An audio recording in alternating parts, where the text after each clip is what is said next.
আজ হঠাৎ করে ড্রেসিং টেবিলটা গুছাতে গিয়ে একটা জিনিস হাতে পেলাম, তাই ভাবলাম তোমাদেরকে দেখাই।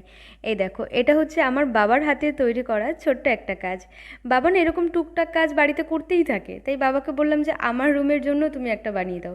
কিন্তু এই যে বুদ্ধের মূর্তিটা দেখছো না, এটা আগে পুরো ব্ল্যাক ছিল। বাবাকে আমি বলেছিলাম জাস্ট কিছু জিনিস কালার করে দিতে, বাবা পুরো মূর্তিটাকে গোল্ডেন করে দিয়েছে। তবুও যাই হোক, বাবার হাতের কাজ, এটা ভেবেই ভালো লাগছে যে আমার ঘরে বাবার হাতের তৈরি একটা কাজ থাকবে। আর এটা আমার বেশ ভালো লেগেছে। এটা ড্রেসিং টেবিলের ওই সবার ওপরের তাকটায় রাখা থাকে। আজ বিকেলে আবার একটু ম্যাগি বানালাম, অনেকদিন ধরে আবারও ম্যাগি খেতে ইচ্ছা করছিল, তো এই 2 প্যাকেটই আনিয়েছিলাম।